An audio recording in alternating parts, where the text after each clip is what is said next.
Ce podcast vous est offert par BMW. Découvrez le futur de la conduite avec la nouvelle BMW iX3. Bienvenue dans le Trends des marchés. Je m'appelle Fanny Rocher avec notre expert Guillaume Duchesne. Nous revenons sur les marchés qui se méfient des valorisations excessives de la tech avant le grand rendez-vous des résultats d'NVIDIA.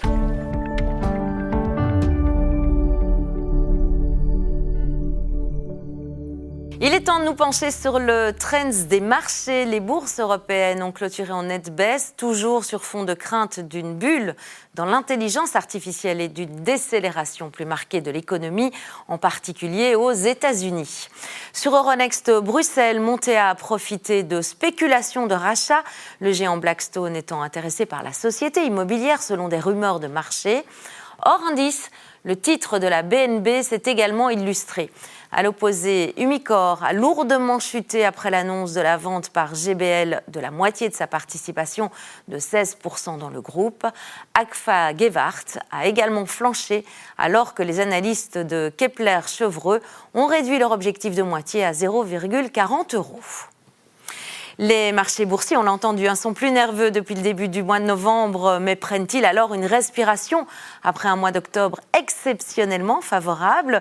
Prenons de la hauteur, si vous le voulez bien, avec notre analyste Guillaume Duchesne. Bienvenue Guillaume. Bonsoir. On en parle avec vous. Alors comment expliquer cette baisse, Guillaume? Et si on commence par les États-Unis, que se passe-t-il en réalité? En fait, c'est la baisse la plus importante depuis le Liberation Day, donc depuis le mois d'avril, la grosse baisse qu'on avait eue. Donc c'est pas aussi impressionnant. On est qu'à 3-4% de baisse, mais c'est simplement en 4 jours là vraiment de correction. Et je suis désolé parce que c'est un petit peu un marronnier. On en parlait avant, mais on en parle très souvent. Aussi. Oui, en fait, l'explication, c'est aussi justement sur la question des valorisations des entreprises. Il y a vraiment une question sur la valorisation. Donc, si on regarde le Nasdaq, on est à 36 fois les bénéfices. On était à 28 fois les bénéfices au début de l'année. Donc, il y a eu vraiment un rallye très fort et une cherté relative. Et donc, toutes les nouvelles qui peuvent avoir un impact sur les marchés, c'est une sensibilité qui est beaucoup plus importante. Et là, il se trouve qu'on a quand même des nouvelles qui arrivent. Après, évidemment, vous l'avez dit, le rallye, il y a une sensibilité qui est beaucoup plus importante à justement ces nouvelles vraiment extrêmement importantes. Ouais, et c'est vrai qu'on a une semaine chargée sur le plan justement de ces nouvelles qui pourraient donner des indications sur la tendance future. Oui, alors le grand rendez-vous, c'est plutôt du côté des bénéfices. Donc les bénéfices, on a eu des bénéfices qui étaient quand même exceptionnels, donc ça a été quand même relativement bon pour les sociétés américaines, et notamment les sociétés technologiques. Mais on a un grand rendez-vous. Mercredi soir, après les marchés, il y a NVIDIA qui publie. Et donc à chaque fois, c'est le grand rendez-vous. Au mois d'août, on l'avait vu, ils avaient publié des chiffres qui étaient au-dessus des attentes. Et je dois vous avouer que c'est généralement au-dessus des attentes. Ah oui. Sur les 12 dernières fois, c'était au-dessus des attentes. Mais ça n'empêche que, parce qu'il y avait des perspectives qui étaient un peu moins favorables, le titre avait corrigé un petit peu après la publication. Donc c'est vraiment des éléments qui sont extrêmement importants. C'est de voir un peu, et c'est un peu tout ou rien, le marché va vraiment regarder en détail la publication. Alors après, évidemment, on est quand même dans un environnement qui dépasse quand même largement cette question d'NVIDIA. C'est de voir un petit peu ce qui se passe sur le comportement des investisseurs. Et depuis les derniers jours, il y a un peu plus de nervosité, notamment certains patrons assez importants comme Peter Thiel de Palantir, le patron de Palantir, qui a vendu ses positions à NVIDIA.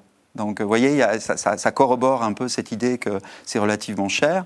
Et puis après, c'est tout l'écosystème, on en parle très régulièrement depuis un moment, c'est toute la question sur l'écosystème où vous avez des dépenses extrêmement importantes d'investissement de la part des hyperscalers, donc des sociétés comme Alphabet, comme Meta, comme Amazon, et qui parfois, en tout cas pour certaines, s'endettent, font des émissions obligataires pour pouvoir investir. Donc évidemment, vous voyez, c'est pas forcément des éléments rassurants. Donc il y a quand même beaucoup d'interrogations.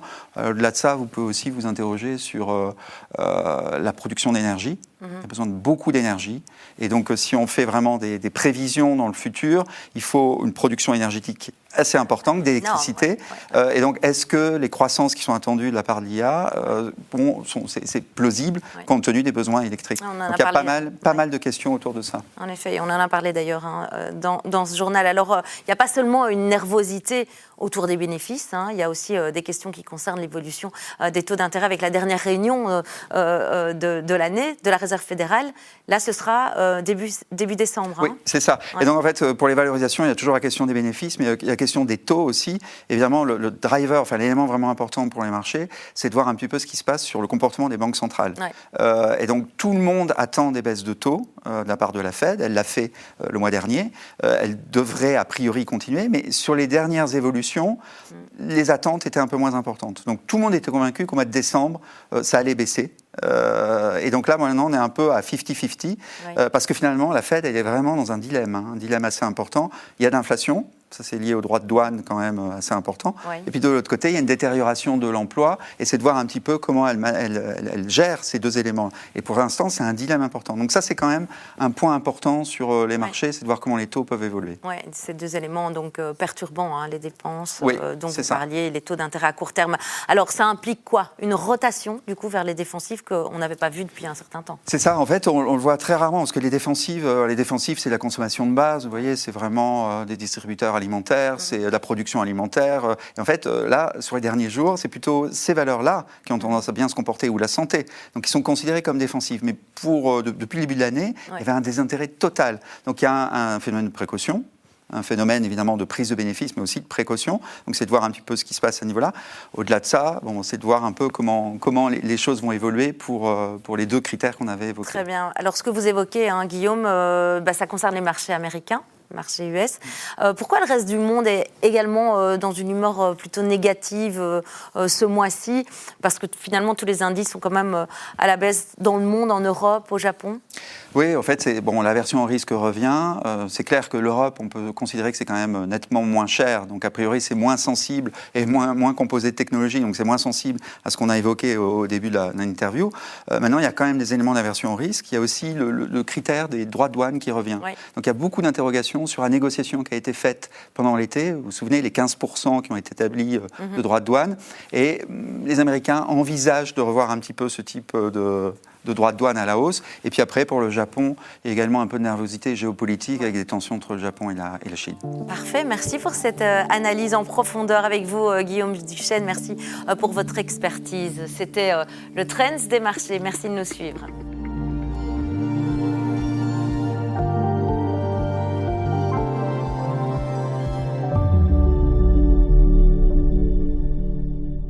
Ce podcast vous est offert par BMW. Découvrez le futur de la conduite avec la nouvelle BMW iX3.